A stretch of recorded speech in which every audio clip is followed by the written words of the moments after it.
বলল দেখো মসজিদে দিও না আজান, আবার কবে বলবে দেখো ছাড়ো সবাই নবীর দামান।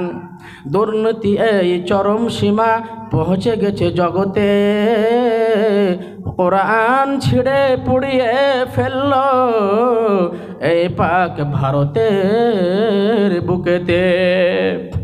দুর্নীতি এই চরম সীমা পৌঁছে গেছে জগতে, কোরআন ছিঁড়ে পুড়িয়ে ফেলল এই পাক ভারতের মাটিতে। জাগলো ইরাক, জাগলো মিশর, জাগলো ইরাক, জাগলো মিশর, জাগলো শুধু আফগান। বেহুশ হয়ে কি রহিবে ওহে ভারতের মুসলমান। নবীর নামে, নবীর নামে গালি দিল ওই নিকৃষ্ট নারী নসরিনা তসলিমা নসরিন, তার সাথে হিন্দুস্তানের মাটিতে নূপুর শর্মা।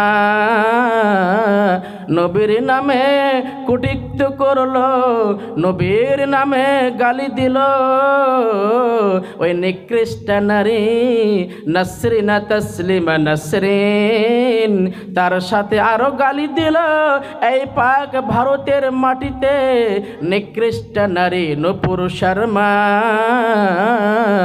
দুর্নীতি এই চরম সীমা পৌঁছে গেছে জগতে, ওহে মুসলমান রুখে দাঁড়াও, রুখে দাঁড়াও, রুখে দাঁড়াও। বিশ্ব বেতারে যে দিল খবর, হয় ভারত ছাড়ো না হয় ছাড়ো কোরআন। বাবরি মসজিদ আজ মন্দির হলো ওহে ভারতের মুসলমান। ইয়া আইয়ুহাল্লাযীনা আমানু ইয়া আইয়ুহার রাসূলু বাল্লিগ মা উনজিলা ইলাইক মির রাব্বিক وإن لم تفعل فما بلغت رسالته والله يعصمك من الناس إن الله لا يهدي القوم الكافرين। আল্লাহ রাব্বুল আলামিন সূরা মাইদার মধ্যে ঘোষণা করে দিলেন দাওয়াত সম্পর্কে। আল্লাহ রাব্বুল আলামিন তিনি তার প্রিয় হাবিবকে, প্রিয় রাসূলকে হযরত মুহাম্মদ মুস্তাফা সাল্লাল্লাহু তাআলা আলাইহি ওয়াসাল্লামকে বলছেন ইয়া আইয়ুহার রাসূল। আল্লাহ রাসূলকে খিতাব করে বলছেন, আল্লাহ রাসূলের দিকে ধাপিত করে বলছেন, আল্লাহ রাসূলকে আল্লাহ তাবারক ওয়া তাআলা বলছেন ইয়া আইয়ুহার রাসূল, হে বিশ্বনবী, হে মুহাম্মদ সাল্লাল্লাহু তাআলা সাল্লাম, বাল্লিগ মা উনজিলা ইলাইকা মির রাব্বিক, হে বিশ্বনবী সাল্লাল্লাহু তাআলা আলাইহি ওয়াসাল্লাম, আপনার প্রতি যা কিছু অবতীর্ণ হয়েছে, যা কিছু নাজিল হয়েছে, যা কিছু আপনার উপরে নাজিল হয়েছে, সব কিছু মানুষের নিকটে, মানবের নিকটে পৌঁছে দাও। আল্লাহ রাব্বুল আলামিন বললেন ইয়া আইয়ুহার রাসূল বাল্লিগ মা উনজিলা ইলাইকা মির রাব্বিক। তারপরে কি বলছেন ওয়া ইল্লাম তাফআল ফামা বাল্লাগতা রিসালাতাহু, যদি আল্লাহ রাব্বুল আলামিনের রিসালাতকে, চিঠিকে, মানে কোরআনকে, আল্লাহ রাব্বুল আলামিনের যেগুলি বাণী রয়েছে, যেগুলো কথা রয়েছে, যেগুলো জিনিস রয়েছে, যেগুলো ওহী রয়েছে, সেই জিনিসগুলি যদি মানুষের নিকটে না পৌঁছাও তাহলে তুমি কি হবে? তুমি ক্ষতিগ্রস্ত হবে। আল্লাহ রাব্বুল আলামিন পরিষ্কার ভাষায় বলে দিচ্ছেন ওয়া ইল্লাম তাফআল ফামা বাল্লাগতা রিসালাতাহু, তাহলে আপনি আল্লাহর রিসালাতকে পৌঁছালেন না। যদি আপনি আল্লাহর বিধি বিধানকে না পৌঁছান, আপনার প্রতি আল্লাহ তাবারক ওয়া তাআলা যা কিছু অবতীর্ণ করেছেন, যা কিছু নাজিল করেছেন, এই জিনিসগুলি যদি আপনি যথাযথভাবে না পৌঁছান তাহলে আপনি আল্লাহর রিসালাতকে পৌঁছালেন না। ওয়াল্লাহু ইয়াসিমুকা মিনান নাস, এবং আল্লাহ রাব্বুল আলামিন আপনাকে মানুষের অনিষ্ট থেকে রক্ষা করবেন। হে রাসূল, আপনি দাওয়াত দিন এক ইলাল্লাহ, আল্লাহর দিকে মানুষদেরকে আহ্বান করুন, আল্লাহর দিকে মানুষদেরকে ডাকুন। অবশ্যই আপনি ক্ষতিগ্রস্ত হবেন না এবং আপনি মানুষের অনিষ্ট থেকে রক্ষা পাবেন। তারপরে আল্লাহ তাআলা বলছেন, ইন্নাল্লাহা লা ইয়াহদিল কওমাল কাফিরিন। আল্লাহু তাবারক তাআলা যাদের কার্ড আছে কার্ড দিয়ে খাওয়ার ব্যবস্থা আছে, ওখানে খেয়ে নেবেন। আর যাদের ডিউ কপি আছে, মানে রসিদ বই লিখিয়েছেন, ডিউ আছে, বাকি আছে, তারা মসজিদের সামনে আমাদের মাস্টার রাকিবুল ইসলাম আর মাসুদ আলম বসে আছে, তাদেরকে দিয়ে দেবেন। বারবার মাইকে বলা ঠিক হবে না। যাদের কার্ড আছে প্লাস আমাদের ওখানে কিছু লোক রাখানো আছে, কার্ড যদি দেওয়া না হয় তবু কিছু আমাদের লোক রাখানো আছে, খাওয়ার ব্যবস্থা হয়ে যাবে ওখানে, বারবার বলতে না হয়। আল্লাহ তাআলা বলছেন, ওয়াল্লাহু ইয়াসিমুকা মিনান নাস ইন্নাল্লাহা লা ইয়াহদিল কওমাল কাফিরিন। নিশ্চয় আল্লাহ রাব্বুল আলামিন ওই সম্প্রদায়কে, ওই কওমকে, ওই ইউনিটিকে, ওই জামাতকে, ওই দলকে সঠিক পথে প্রদর্শন করেন না যে এই পথভ্রষ্ট হয়ে গেছে, যারা নাফরমানি, যারা আল্লাহর সাথে কুফরি করে, আল্লাহ রসুলের সাথে যারা কুফরি করে, আল্লাহর সাথে যারা নাফরমানি করে, আল্লাহর যেগুলি বিধি বিধান রয়েছে তার উপরে যারা বিশ্বাস রাখে না। আল্লাহ রাব্বুল আলামিন বলছেন, ইন্নাল্লাহা লা ইয়াহদিল কওমাল কাফিরিন। নিশ্চয় আল্লাহ রাব্বুল আলামিন অস্বীকারী সম্প্রদায়কে সঠিক পথে নিমজ্জিত করেন না। অত্র আয়াতে কি বুঝতে পারলাম? অত্র আয়াতে আল্লাহ রাব্বুল আলামিন তিনি তার নবীকে বললেন, হে নবী, আমার পক্ষ হতে তোমার কাছে যা কিছু অবতীর্ণ হয়েছে, তোমার উপরে যা কিছু নাজিল হয়েছে, সব কিছু তুমি মানুষের নিকটে পৌঁছে দাও। পৌঁছে দিতে বলেছেন।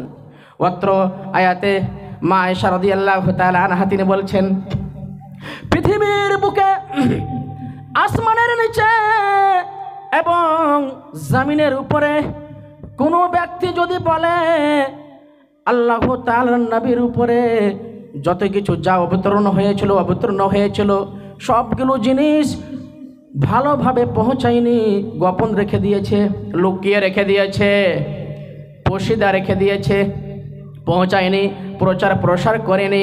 মা আয়েশা রাদিয়াল্লাহু তাআলা আনহা বলছেন, তার মতো মিথ্যাবাদী মানুষ পৃথিবীর বুকে আর কেউ নেই। শুধু তাই নয়,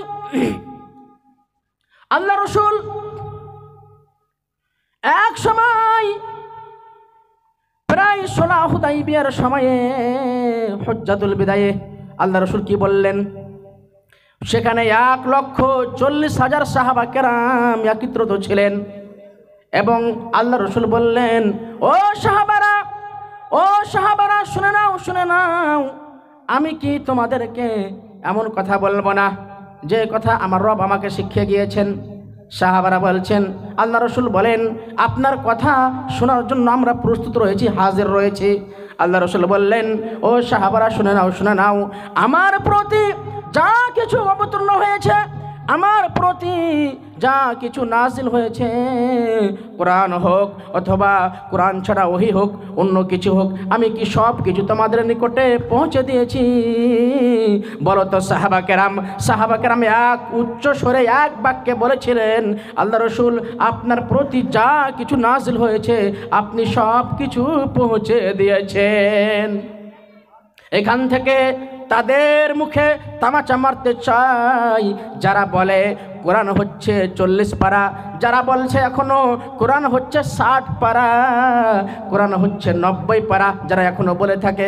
কিন্তু আমরা বিশ্বাস করি যে কোরআন হচ্ছে 30 পারা, এটাই ঠিক, এটাই সত্য, এটাই বাস্তবে রূপদান দেবে। কিন্তু যারা বলছে কোরআন হচ্ছে 40 পারা, যারা বলছে কোরআন হচ্ছে 90 পারা, যারা বলছে কোরআন হচ্ছে 60 পারা, তাদের মুখে তামাচা মারার জন্য অত্র আয়াতটি যথেষ্ট। যদি 40 পারা কিংবা 60 পারা কিংবা 90 পারা যদি হতো, তাহলে আল্লাহ রাব্বুল আলামিনের নবী সাল্লাল্লাহু তাআলা আলাইহি ওয়াসাল্লাম আমাদের নিকটে, সাহাবা কেরামদের নিকটে, এমনকি আল্লাহ রাসূলের যে সঙ্গী সাথী ছিলেন তাদের নিকটে বলে দিতেন, পৌঁছে দিতেন। কিন্তু আল্লাহ রাসূল কোনো কিছু লুকিয়ে রাখেননি, কোনো কিছু গোপনে রাখেননি, কোনো কিছু পোশিদা রাখেননি। শুধু তাই নয়,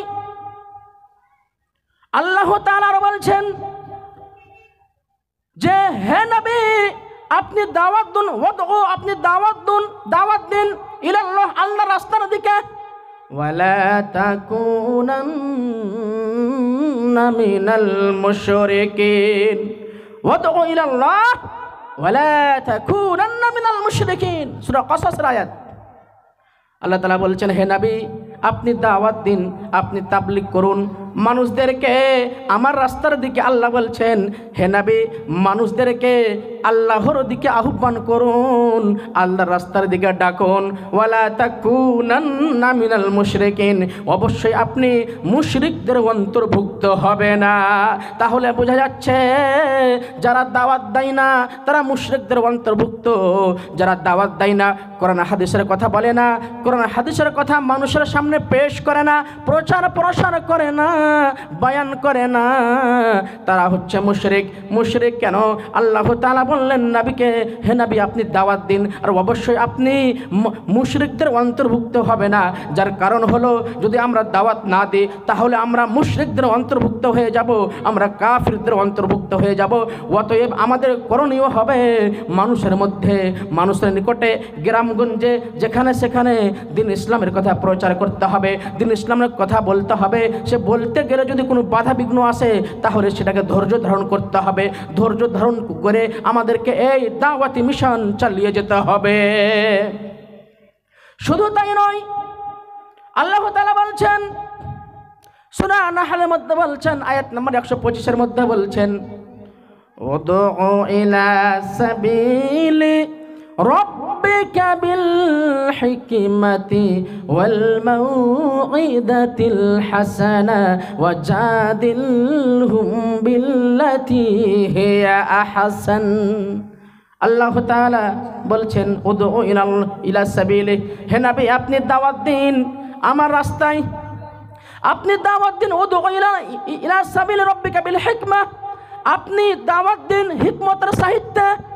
হে বিশ্ব নবী আপনি দিন ইসলামের কথা প্রচার প্রসার করুন, আপনি দিন ইসলামের কথা বয়ান করুন হিকমতের সাহিত্যে। হিকমত অবলম্বন করতে হবে, ওয়াল মাউইদাতিল হাসানাহ, এবং সুদ উপদেশ অনুযায়ী দাওয়াত দিতে হবে।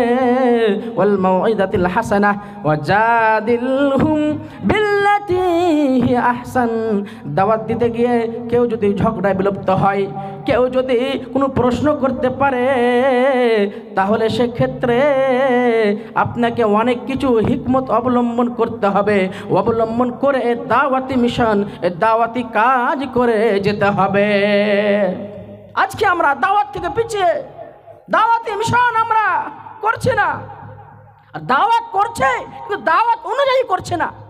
যেভাবে আল্লাহ তাআলা করতে বলেছেন, আল্লাহ রসুল করেছেন, আল্লাহ রসুল করতে বলেছেন, সে অনুযায়ী আমরা করছি না। শুধু তাই নয়, আল্লাহ তাআলা আরো বলছেন সূরা ইউসুফের মধ্যে বলছেন যে আল্লাহ নবীকে বলছেন যে হে নবী তুমি বলো কুল হাদিহি সাবিলি উদউ ইলাল্লাহ আলা বাসীরাতিন আনা ওয়া মান ইত্তাবা'আনি সুবহানাল্লাহি ওয়া মা আনা মিনাল মুশরিকিন। আল্লাহ তাআলা বলছেন, হে নবী কুল, বলো হে নবী, হাদিহি সাবিলি, এটাই হলো আমার রাস্তা, দাওয়াতি মিশন এটাই হলো আমার রাস্তা। কে বলছেন? আল্লাহ বলছেন। কাকে বলছেন? নবীকে বলছেন। কি বলছেন? কুল হাদিহি সাবিলি, হে বিশ্ব নবী সাল্লাল্লাহু তাআলা আলাইহি সাল্লাম, তুমি বলো এটি হলো আমার রাস্তা। আমি আনা ওয়া মানিত্তাবাআনি আলা বাসিরাতিন আনা ওয়া মানিত্তাবাআনি, আমি এবং আমার অনুসারীগণ ডাকে দলিল সহকারে। বাসিরাতিন মানে কি? দলিল।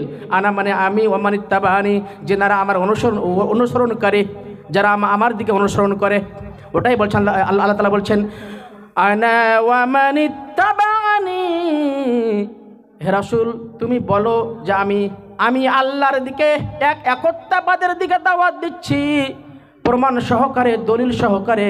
প্রমাণ ছাড়া ধর্মের কোনো কথা বলা যাবে না। ধর্মের কোনো কথা বলতে গেলে প্রমাণ লাগবে, বাসিরা লাগবে, বুরহান লাগবে। বিদুনি বুরহান বেগয়রি বুরহান, বুরহান ছাড়া, দলিল ছাড়া, বাইয়িনা ছাড়া কোনো কথা বলা যাবে না, কোনো কথা শোনাও যাবে না। তাই আল্লাহ তাআলা বলছেন, কুল হাদিহি সাবিলি উদউ ইলাল্লাহ আলা বাসিরাতিন আনা ওয়া মানিত্তাবাআনি ওয়া সুবহানাল্লাহি ওয়া মা আনা মিনাল মুশরিকিন।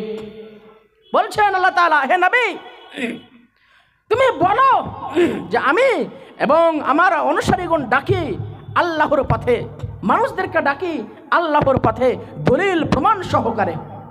সুবহানাল্লাহ, এবং আল্লাহ তাআলা পাক পবিত্র। পাক পবিত্র মানে কি? প্রশ্ন আসতে পারে, পাক পবিত্র কাকে বলে? সুবহান অর্থ কাকে বলে? আল্লাহ তাআলাকে সুবহানাল্লাহ কেন বলা হয়? মানে হলো আল্লাহ রাব্বুল আলামিনের কোনো ছেলে নেই, কোনো মেয়ে নেই। আল্লাহ রাব্বুল আলামিনের কোনো মা বাবা নেই, পিতামাতা নেই। আল্লাহ রাব্বুল আলামিন কাউকে জন্ম দেননি, কারোর কাছ থেকে জন্ম নেননি। আল্লাহ রাব্বুল আলামিন কাউকে জন্ম দেননি, কারোর কাছ থেকে জন্ম নেননি। এই থেকে আল্লাহ রাব্বুল আলামিন পাক পবিত্র। ওয়া মা আনা মিনাল মুশরিকিন, আর অবশ্যই আমি মুশরিকদের অন্তর্ভুক্ত নই। বলতে পারেন যে প্রত্যেক জায়গাতে কয়েকটি আয়াত পড়লাম, তো মুশরিক কথা কেন আসলো? মানে যারা দাওয়াত দেবে না, যারা তাবলীগ করবে না, দ্বীন ইসলামের কথা প্রচার প্রসার করবে না, কোরআন হাদিসের কথা প্রচার করবে না, এরাই হলো মুশরিকদের অন্তর্ভুক্ত। আর যারা প্রচার করবে এরা মুশরিকদের অন্তর্ভুক্ত নয়। শুধু তাই নয়, আল্লাহ তাআলা বলছেন, ইয়া আইয়ুহান নাবিয়্যু ইন্না আরসালনাকা শাহিদাও ওয়া মুবাশশিরাও ওয়া নাযীরা ওয়া দাঈয়ান ইলাল্লাহি বিইذনিহি ওয়া সিরাজাম মুনীরা। আল্লাহ তাআলা অত্র আয়াতে বলছেন, নবীকে বলছেন, হে নবী, যে ইন্না আরসালনাকা, আমি তোমাকে প্রেরিত করেছি, নাযিল করেছি, আমি তোমাকে পাঠিয়েছি, শাহিদাও, সাক্ষীদাতা হিসাবে, সাক্ষী রূপে আমি আপনাকে প্রেরিত করেছি, পাঠিয়েছি সাক্ষী রূপে। ওয়া মুবাশশিরাও, সুসংবাদদাতা হিসাবে, ওয়া নাযীরা, এবং সতর্ককারী হিসাবে আমি আপনাকে পৃথিবীর বুকে পাঠিয়েছি। হে নবী, আমি আপনাকে পাঠিয়েছি সুসংবাদদাতা হিসাবে, সাক্ষীদাতা হিসাবে এবং সতর্ককারী রূপে আমি তোমাকে পৃথিবীর বুকে পাঠিয়েছি। তারপর কি বলছেন? ওয়া দাঈয়ান, এবং তুমি দাওয়াত দিবে আল্লাহর দিকে, এক ওয়াহদাহু লা শারীকা লাহর দিকে তুমি দাওয়াত দিবে মানুষদেরকে তুমি কল্যাণের দিকে ধাবিত করবে। সব সময় মানুষদেরকে কল্যাণের দিকে আহ্বান করবে। এই বলে আল্লাহ রাব্বুল আলামিন তিনি তার নবীকে মেসেজ দিচ্ছেন। শুধু তাই নয়, আল্লাহ তাআলা বলছেন সূরা আল ইমরানের মধ্যে বলছেন, ওয়ালতাকুম মিনকুম উম্মা ইয়াদউনা ইলাল খায়র ওয়া ইয়া'মুরুনা বিল মা'রুফি ওয়া ইয়ানহাউনা আনিল মুনকার। আল্লাহ তাআলা বলছেন, তোমাদের মধ্যে এমন একটি জামাত থাকবে, এমন একটি গোষ্ঠী থাকবে, এমন একটি দল থাকবে, এমন একটি ইউনিটি থাকবে, এমন একটি গোত্র থাকবে, এমন একটি গরহ থাকবে, যে গরহ সব সময় কি করবে, ওয়াল তাকুম মিনকুম উম্মাহ ইয়াদউনা ইলাল খায়র, যে কল্যাণের দিকে মানুষদেরকে আহ্বান করবে, খয়রের দিকে মানুষদেরকে আহ্বান করবে, খয়রের দিকে মানুষকে ডাকবে, কল্যাণের দিকে মানুষদেরকে ডাকবে। এমন একটি তোমাদের গ্রামে, তোমাদের পাড়াতে, তোমাদের মান্তাকাতে, তোমাদের এলাকাতে, তোমাদের রাজ্যে, তোমাদের দেশে, তোমাদের ভারত বিশ্বে এমন একটি জামাত থাকবে, যে জামাত কি হবে, সব সময় কল্যাণের দিকে মানুষদেরকে আহ্বান করবে। ওটাই আল্লাহ তাআলা বলছেন, ওয়াল তাকুম মিনকুম উম্মাহ ইয়াদউনা ইলাল খায়র ওয়া ইয়া'মুরুনা বিল মা'রুফ, এবং ভালো কাজের আদেশ করবে, মারুফ কাজের দিকে মানুষদেরকে ধাপিত করবে, মানুষ কাজের দিকে মানুষদেরকে ডাকবে, ভালো কাজের দিকে মানুষদেরকে আহ্বান করবে, ওয়া ইয়ানহাউনা আনিল মুনকার, এবং খারাপ কাজ থেকে নিষেধ করবে, খারাপ কাজ থেকে মানুষদেরকে বাধা বিঘ্ন দিবে। ওয়া উলাইকা হুমুল মুফলিহুন, এবং এই সব মানুষরাই হবে সাফল্যকাম্য।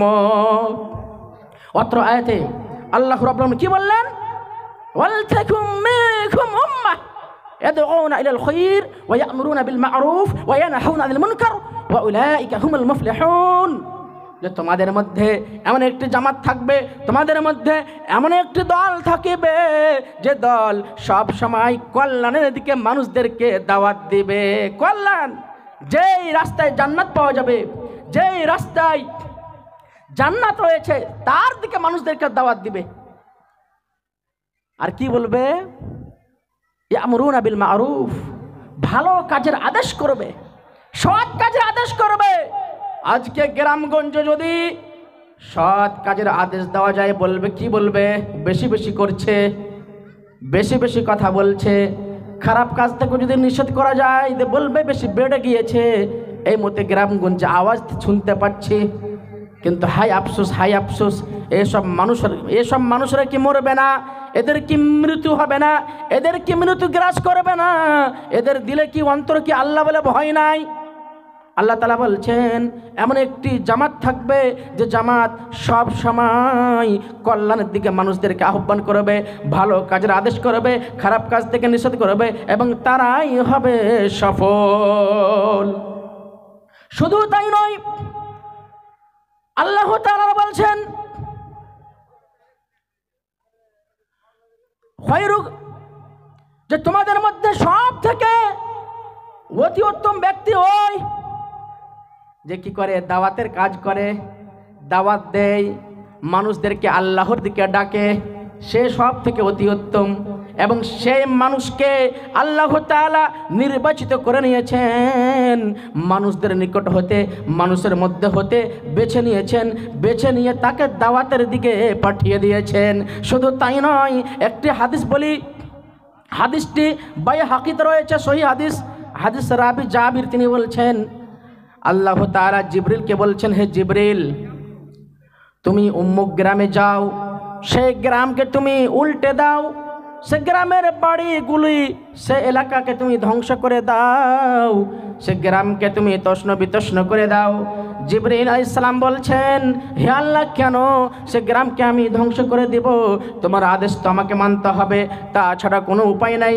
হে আল্লাহ, সে গ্রামে এমন একটি মানুষ রয়েছে, এমন একটি ভালো বান্দা রয়েছে, যে লোকটি সব সময় তোমার কথা, তোমার গুণগান করে, তোমার নামাজ আদায় করে, রোজা রাখে, সে ব্যক্তি তোমার বিধিবিধান পুঙ্খানুপুঙ্খানুভাবে মানে, তোমার আর্টিকেলস, তোমার যেগুলি রুল রয়েছে, বিধিবিধান রয়েছে, সবগুলোর উপরে আমল করে, সবগুলোকে ফলো করে, তাহলে সে লোকটিও কি মারা যাবে?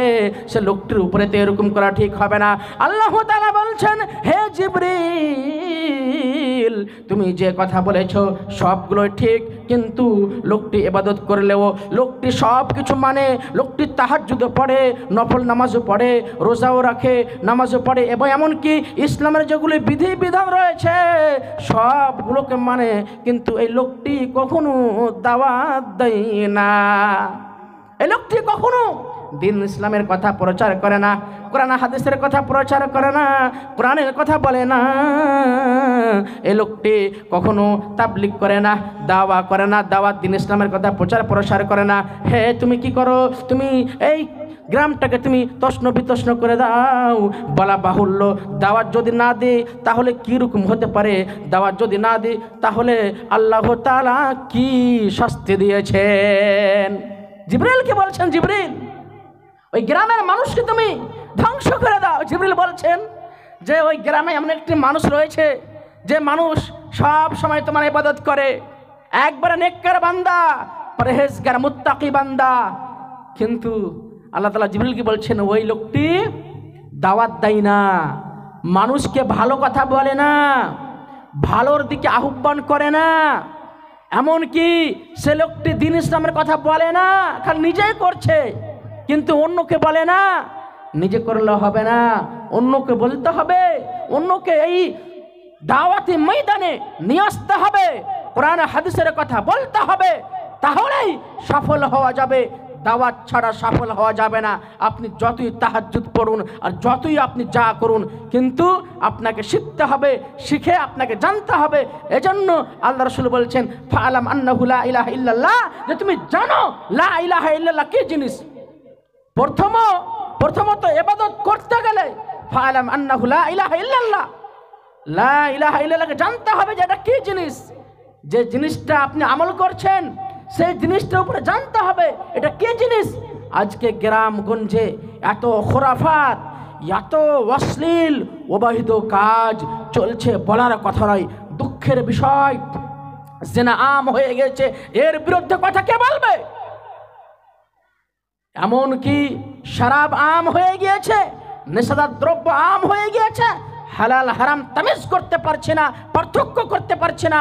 মানুষ হারাম একবারে খেয়ে যাচ্ছে কিন্তু একবার ভাবছে না এই জিনিসটা ঠিক না বেঠিক। এই দিকে কি আমাদেরকে দাওয়াত দিতে হবে না? অবশ্যই আমাদেরকে দাওয়াত দিতে হবে। শুধু তাই নয়, আল্লাহ তাআলা আরো বলছেন ওয়ালাকাদ বাআসনা ফি কুল্লি উম্মাতির রাসূলা আন ইবুদুল্লাহ ওয়াজতানিবুত তাগুত।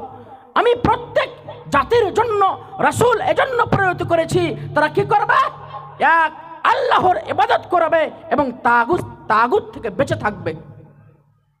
প্রথমত আল্লাহর ইবাদত করতে হবে, এই দাওয়াত মানুষদেরকে দিতে হবে। আজকে দেখেন দুঃখের বিষয়, কোরআন হাদিসের কথা চলছে, বাইরে মেলা ঠেলা লেগেছে, মেলা ঠেলা, পাপের আড্ডা, গুনাহের আড্ডা বাইরে, লক্ষ লক্ষ জিনা হচ্ছে, হাজার হাজার শত শত জিনা হচ্ছে বাইরে। আর আজকে জালসা প্যান্ডালে লোক নেই। আফসোসের কথা, দুঃখের কথা, এদের মতো আর হতভাগা, এদের মতো আর পাপাচার আর কি কেউ হতে পারে? কেউ হতে পারে না। প্যান্ডালে দেখেন 20 জন জুমবে গুনতে গেলে, কিন্তু বাইরে দেখেন শত শত মানুষ ঘুরে বেড়াচ্ছে, মেলা ঠেলা খেলছে। দেখেন এই তো আমাদের বৈশিষ্ট্য। এটা কি ভালো বৈশিষ্ট্য? একবারে নোংরা, গন্দা, ডার্টি এটা বৈশিষ্ট্য। শুধু তাই নয়, আল্লাহ তাআলা আরো বলছেন ইয়া বুনাইয়া লা তুশরিক বিল্লাহ। লুকমান হাকিম বলছেন যে হে আমার বৎস, তুমি ভুলত ভাবে কখনো আল্লাহর সাথে শরীক করো না। শিরক হচ্ছে মস্ত বড় জুলুম। এইবারে দাওয়াত দিতে হবে। আমি একটি গার্জেন, আমার ছেলেকে দাওয়াত দিতে হবে, আমার ছেলেকে বলতে হবে হে আমার ছেলে, তুমি কখনো আল্লাহর সাথে শিরক করো না, তুমি আল্লাহর সাথে কাউকে অংশীদার করো না। এজন্য শিরক হচ্ছে মস্ত বড় জুলুম। শুধু তাই নয়, লুকমান হাকিম আরো বলছেন, আল্লাহ তাআলা বলেছেন যে লুকমান হাকিম তিনি তার ছেলেকে বলছে, এ আমার ছেলে, তুমি নামাজ কায়েম করো এবং তুমি কি করবে, তুমি তোমার উপরে কোনো মুসিবত আসলে তুমি সেটা ধৈর্য ধারণ করবে।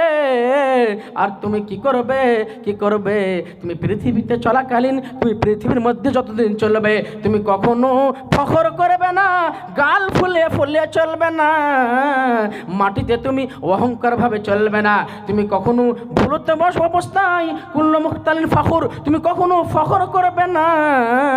এজন্য ফখর করার জন্য, ওই ফখর করার কারণে পৃথিবীর বুকে অনেক মানুষ ক্ষতিগ্রস্ত হয়ে গিয়েছে, অনেক মানুষ নিস্তেনাবুদ হয়ে গিয়েছে।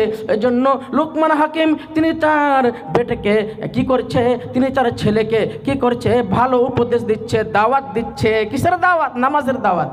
আমাদের কর্তব্য হবে, প্রত্যেক গার্জেনের কর্তব্য হবে নিজের ছেলেকে বলতে হবে, হে বেটা তুমি নামাজ কায়েম করো, এ আমার ছেলে তুমি রোজা রাখো, এ আমার ছেলে তুমি দিন ইসলামের যতগুলি বিধি বিধান রয়েছে সেগুলোর উপরে আমল করো, এই বলে দাওয়াত দিতে হবে। কিন্তু আমরা দাওয়াত দিচ্ছি না, নিজের ছেলেকে নামাজের কথা বলছি না, নিজের ছেলে মেয়েকে আমরা কখনো দিন ইসলামের দিকে ধাপিত করছি না।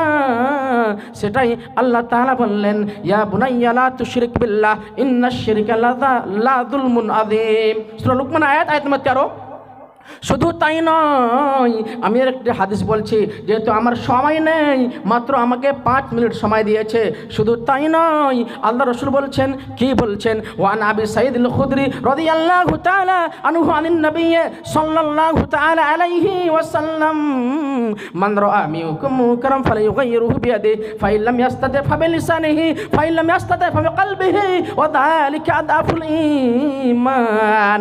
হযরতে হাদিসের রাবি আবু হুরায়রা তিনি আল্লাহ রাসূল হতে হাদিস বর্ণনা করেছেন, বিশ্বনবী বলেছেন, তোমাদের মধ্যে কেউ যখন কাউকে খারাপ কাজ করতে দেখবে সে যেন তাকে মানা করে, সে যেন তার হাত দিয়ে বাধা বিঘ্ন দেয়, হাত দিয়ে মানা করে। হাত দিয়ে যদি সম্ভব না হয় তা ভাবে লিসানিহি, মুখ দিয়ে মানা করবে, মুখ দিয়ে বাধা বিঘ্ন দেবে। মুখ দিয়ে বাধা বিঘ্ন দেওয়ার ক্ষমতা নেই, তাহলে কি করবে, ওয়াদালিকা আদাফুল ঈমান, সে দিল থেকে খারাপ জানবে, এটি হচ্ছে মানুষের নিম্ন শ্রেণীর ঈমান। অত্র হাদিসে মুহাদ্দিসগণ বলছেন যে দিল থেকে খারাপ জানতে হবে, মানে কি শুধু দিল থেকে খারাপ জানবেন তাই বলে না। অত্র হাদিসে মুহাদ্দিসিন কিরাম বলছেন, দিল থেকে খারাপ জানা মানে তোমাকে আমাকে জানতে হবে এই লোকটি যে দিনের কথা মানছে না, খারাপ কাজ করছে, খারাপ কর্ম করছে, আমি বাধা দিচ্ছি তো মানছে না, এই লোকটি এই বেটা কিভাবে ঠিক হবে? একে মেরে ঠিক করা যাবে না, একে পিঠে ঠিক করা যাবে না, একে হাত দিয়ে ঠিক করা যাবে না, একে দুটা চড় দিয়ে তামাচা মারে ঠিক করা যাবে? এই মতো মানা নিয়ে এসেছেন, এই মতো অর্থ নিয়ে এসেছেন। যাই হোক, আমাদের গ্রামগঞ্জে যদি খারাপ কাজ হয় তো আমাদেরকে তার বিরুদ্ধে কথা বলতে হবে, তাহলে হবে আপনার ঈমান, না নচেত আপনার ঈমান হবে না, নচেত আপনি নাকিস থেকে গেলেন, আপনি পরিপূর্ণ থাকলেন না।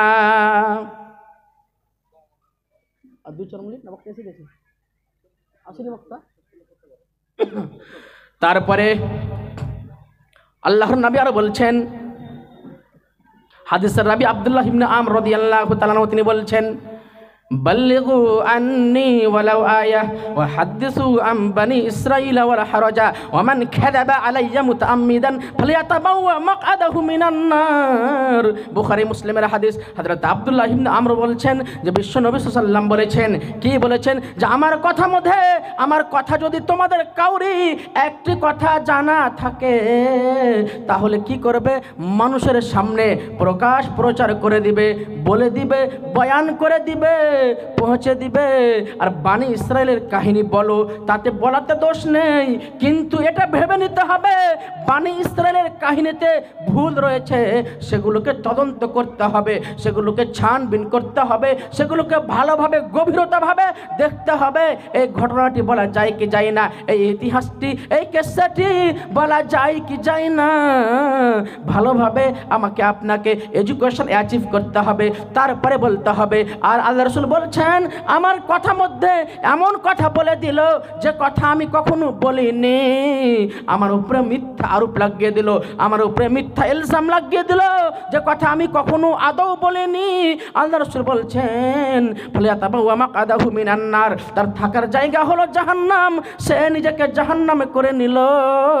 তাই আমাদেরকে ওই কথা বলতে হবে যে কথা আল্লাহ রাসূল বলেছেন, আর ওই কথা বলতে হবে না যে কথা আল্লাহ রাসূল বলেননি। তাহলে আমরা দাওয়াত তাবলীগের এবং দাওয়াত দেওয়ার পদ্ধতি এবং দাওয়াত কিভাবে দিতে হবে, আমাদেরকে দাওয়াত দিতে হবে অত্যন্ত ভদ্রভাবে, নম্রভাবে। আমাদেরকে মুতাসাদ্দিদিন হতে হবে না, আমাদেরকে মুতাসাহিলিন হতে হবে। মুতাসাহিলিন হয়ে আমাদেরকে এই দ্বীন ইসলামের কথা প্রচার করতে হবে, নচেত আমরা গুমরাহ হয়ে যাব, আমরা ক্ষতিগ্রস্ত হয়ে যাব, আমরা ক্ষতিগ্রস্ত দিকে নিমজ্জিত হয়ে যাব। অতএব আমরা আগে নিজে বাঁচবো, তারপর অপরকে বাঁচার চেষ্টা করব। আমরা নিজেও বাঁচলাম না, অপরকেও বাঁচাবো না, এরকম হতে পারে না। আল্লাহ তাআলা বলছেন যে আগে নিজে বাঁচো, তারপর অপরকে বাঁচাও। আগে নিজে জাহান্নাম থেকে বাঁচো, অপরকে বাঁচাও। তা আমাদের করণীয় হবে, আমাদের কর্তব্য হবে যে এই দাওয়াতি মিশন আমরা চালিয়ে যাব, আল্লাহ এবং আল্লাহ রসুলের কথা আমরা চালিয়ে যাব, বলে যাব। যতই যা আসুক, যত মুসিবত আসুক, আমরা কোনো মতে মানব না। এই দাওয়াতি মিশন আমরা বিশ্বের মধ্যে চালিয়ে যাব। তাহলে আমাদের যে সমাজে যেগুলো কুসংস্কার রয়েছে, খারাপ রয়েছে, সেগুলোকে আমরা বর্জন করতে পারবো, নচেত পারবো না। তো আমার যে বিষয় ছিল যে দাওয়াত তাবলীগ সম্বন্ধে, যে দাওয়াত যদি না পৌঁছায় তাহলে কি ক্ষতি, আর পৌঁছালে লাভ কি, আর দাওয়াত ছাড়া আমাদের কোনো উপায় নাই। দাওয়াত, এই দ্বীন ইসলাম টিকে রাখার মেন খুঁটি হলো দাওয়াত। দাওয়াত যদি না থাকে তাহলে আমরা একবারে পথভ্রষ্ট হয়ে যাব। কিন্তু দাওয়াত দিতে গেলে কোরআন হাদিস থেকে দিতে হবে, আল্লাহ এবং আল্লাহ রসুল যেভাবে দিতে বলেছেন সেভাবে আমাদেরকে দিতে হবে। অতএব শেষে আমি আল্লাহর কাছে দোয়া করি, হে আল্লাহ, আমরা যেন তোমার রাস্তায় মানুষদেরকে আহ্বান করতে পারি, তোমার দিকে মানুষদেরকে ডাকতে পারি। আমরা যেন সঠিকভাবে এই দাওয়াতি মিশন, এই দাওয়াতি পায়গাম, এই দাওয়াত যেন আমরা সঠিকভাবে যথাযথভাবে আমরা যেন দিতে পারি। এই তৌফিক তুমি করে দাও, এই তৌফিক দাও। আল্লাহুম্মা আমিন আমিন। তাকাব্বাল ইয়া রব্বাল আলামিন। ওয়া সাল্লাল্লাহু আলা নবিয়িনা মুহাম্মদ ওয়া আলা আলিহি ওয়া সাহবিহি আজমাইন। আসসালামু আলাইকুম ওয়া রাহমাতুল্লাহি ওয়া বারাকাতুহু।